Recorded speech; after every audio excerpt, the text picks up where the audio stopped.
Ketika ia berjumpa dengan Nabi SAW, dia mengatakan, "Ya Rasulullah, aku banyak bersalawat kepada Engkau."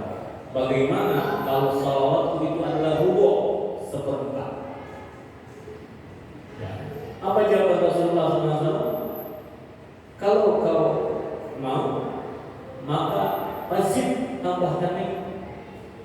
Fahuwa khairun laka, kalau kau tambahkan lebih bagus lagi buat kau. Kemudian dia bertanya lagi, ya Rasulullah, bagaimana kalau separuh an-nusuf? Ya, setengahnya, separuhnya. Rasul mengatakan lagi, insyita zid, tambahkan karena bahwa khairun laka, lebih bagus lagi. Ia mengatakan lagi, ya Rasulullah, bagaimana kalau sulus lain 2/3? Insyita zid bahwa khairun laka, kalau kau mau tambahkan lagi kepada Rasulullah SAW, maka itu lebih baik. Sampai kemudian dia mengatakan, ya Rasulullah, kalau begitu seluruhnya adalah salawat untukmu ya Rasulullah. Artinya aktivitas dia memperbanyak salawat kepada Rasulullah SAW. Dia banyak memperbanyak salawat kepada Rasulullah SAW. Maka apa jawaban Rasulullah SAW? Orang yang bersalawat banyak-banyak salawat, maka apa yang dia dapatkan? Idan tukfahamu wa yufaddan. Kalau begitu Allah akan penuhi urusan-urusanmu dan Allah Subhanahu wa taala akan ampuni dosa-dosamu. Ikhwan, yang pertama, bersalawat ini menjalankan perintah Allah Subhanahu wa taala. Ketika Allah perintahkan kepada kita, ya ayyuhalladzina amanu shallu alaihi wa sallimu taslima, kita diperintahkan bersalawat kepada baginda Rasulullah dan mengucapkan salam kepadanya. Menarik bahwa Allah yang menciptakan Nabi justru bersalawat duluan. Innallaha wa malaikatahu, malaikat yang suci, malaikat tidak ada yang maksiat. Yusalluna, mereka bersalawat kepada Rasulullah SAW. Maka amat sangat ideal orang-orang beriman, umatnya Rasulullah SAW, memperbanyak salawat kepada Rasulullah. Ketika orang bersalawat, maka pada saat itu dia sedang melakukan ketaatan, dia sedang melakukan perintah Allah Subhanahu wa ta'ala. Yang kedua, ternyata bersalawat kepada Rasulullah SAW bukan hanya sekedar membaca bacaan salawat, bukan sekedar kita mengungkapkan cinta kepadanya, tapi akan berefek kepada diri kita. Contoh, orang kalau salawat insya Allah tenang hati, dibacakan salawat hati tenang, mendengar bacaan salawat insya Allah juga hati tenang. Bahkan yang khusyuk, orang membaca salawat tidak sampai nangis, ada kerinduan. Kira-kira paham nggak lagunya? Kadang-kadang nggak paham aja nikmat, khusyuk, ada rindu, nggak paham. Walaupun yang paham belum tentu bisa kayak begitu. Kadang-kadang hati lagi nggak hadir. Kita nggak bisa konsen, baca, tapi nggak hadir hatinya. Tapi tidak paham sekalipun, kadang sudah ada kerinduan kepada baginda Rasulullah SAW. Apalagi jika kita diberi pemahaman, lalu kita berusaha mendekat kepada Rasulullah Muhammad SAW. Jadi mendapatkan ketenangan. Lalu apa? Orang yang bersolawat kepada Rasulullah SAW, insya Allah urusan-urusannya ditolong oleh Allah Subhanahu wa ta'ala, dan dia mendapatkan ampunan dari Allah. Berarti semakin banyak bersolawat, semakin besar peluang ampunan dari Allah. Semakin banyak bersolawat, semakin besar peluang segala urusan kita diwujudkan oleh Allah Subhanahu wa ta'ala. Maka ada istilah yang populer belakangan, ya, udah sholawatin aja. Kadang orang pengen punya rumah, sholawatin aja. Orang pengen punya mobil, sholawatin aja. Orang pengen apa-apa, sholawatin aja. Maksudnya apa? Bangun ketaatan kepada Allah, kecintaan kepada Rasulullah, kerinduan kepadanya. Insya Allah berkah salawat itu kita mendapatkan apa yang kita cita-citakan, yang kita inginkan. Ikhwan yang dimuliakan oleh Allah Subhanahu wa ta'ala. Ini ada ceritanya nyata. Seorang hamba Allah yang pengen berangkat umroh, ya, pengen berangkat umroh, tapi belum punya duit. Itu ada pengen umroh kan? Ingin ya? Ingin ya? Benar Pak?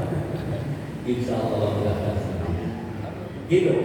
Ini ceritanya ada dan orangnya umrohnya bareng saya, ya umrohnya bareng saya, ya.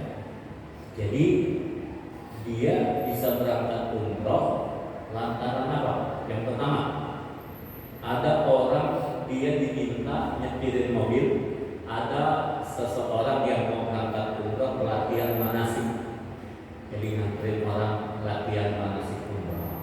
Kata beliau, insya Allah sekarang nganterin latihan manasik, nanti saya yang akan diajari manasik umroh. Lain waktu ada lagi orang yang mau berangkat umroh, dia minta lagi nganterin sampai bandara. Hari itu dia nganterin ke bandara, dia punya niat, hari ini saya nganter ke bandara Soekarno-Hatta, insya Allah nanti saya akan sampai Jeddah atau Madinah. Pulang nganterin, dia bikin status di WA, hari ini sampai Jakarta, insya Allah nanti sampai Jeddah. Rupanya WA status WA-nya ada yang ngintip, ada yang melihat. Ditanya sama yang melihat, Mas, antum pengen umroh? Insya Allah mau.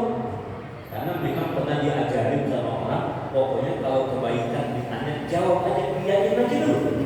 Insya, dengan kata-kata insya Allah. Kalau orang belum menikah nih, ditanyain, pengen menikah gak? Iya, insya Allah, gitu dulu. Mau nikah lagi? Lain udah. Pengen punya rumah? Insya Allah pengen, pokoknya pengen aja dulu, ungkapin dulu. Dia begitu, benar. Mau nggak? Insya Allah mau. Subhanallah. Tiba-tiba orang yang nanya itu bertanggung jawab, bukan sekedar ditanyain, tapi apa? Ditanya, kemudian udah cari aja travelnya, paketnya berapa, kasih tahu saya, insya Allah antum diumrohkan. Masya Allah. Makanya kita pulang bikin status, bikin status di WA, ya Allah, benar. Dan nih ketemu, dia laporan lagi sudah dapat travelnya, berangkatnya kapan, biayanya berapa, dia laporin. Terus ditanya lagi, udah punya paspor? Alhamdulillah udah mati. Nih biayanya, bikin paspor yang baru, berangkat dia bikin paspor. Udah bikin paspor, lapor lagi, senyum lagi. Ada apa lagi yang kurang? Rupanya kontrakan belum lunas. Kontrakan belum lunas berapa? Dibayarin. Allah Akbar. Udah dibayarin kontrakan, masih senyum lagi. Kan tinggal berangkat ya. Ternyata masih ada yang kurang.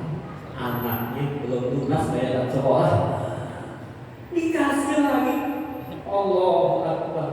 Udah banyak nih, udah biaya umrohnya, bikin paspornya, kontrakannya, sama bayar sekolah, dikasih. Udah keluarganya pesen, berangkat fokus aja ibadah, banyak-banyak berdoa, gak usah pikirin oleh-oleh. Allah. Dia pun berangkat tinggalkan rumahnya. Sampai di pesawat, kita istirahat, makan, minum segala macam sudah. Orang ini ngobrol sama pramugari. Dia ini pramugari biasanya cantik-cantik nggak? Ngobrol sama pramugari. Allahu Akbar. Turun dari pesawat, dia cerita sama saya, Ustaz, itu pramugari tadi saudara saya. Udah bertahun-tahun nggak ketemu, kalau ketemukan di pesawat. Dia pesan sama saya, Ustaz, entah oleh-oleh nggak usah dicari, nggak usah dipikirin, biar saya yang nyiapin. Allah. Sampai di Madinah, sampai di Mekah, alhamdulillah karena dia punya kebiasaan juga kan, bisa mijit. Akhirnya orang yang pegel-pegel dipijit. Alhamdulillah, habis pijit dapat tips, ada orang kasih hadiah pulang umroh menang banyak. Alhamdulillah, udah berangkatnya biayanya gratis, oleh-oleh ada yang nyiapin, terus pulang bawa duit. Allah Akbar. Tapi saya mau tanya, Mas, apa sih hasilnya? Dia bilang, alhamdulillah Ustaz, udah beberapa waktu ini Begitu. Berapa banyak? Enggak banyak. Setiap hari cuma 10.000. Allahu Akbar. Allahumma sholli ala Sayyidina Muhammad wa ala ali Sayyidina Muhammad. Dia banyakin salawat. Orang kalau banyak salawat yakin apa yang dia cita-citakan nyampe. Apa yang dia usahakan Allah bukakan jalan untuknya. Ikhwan yang dimuliakan oleh Allah Subhanahu wa taala. Ya, tentu dengan salawat diiringi juga dengan ada ikhtiar dia bangun usaha, artinya tetap minta sama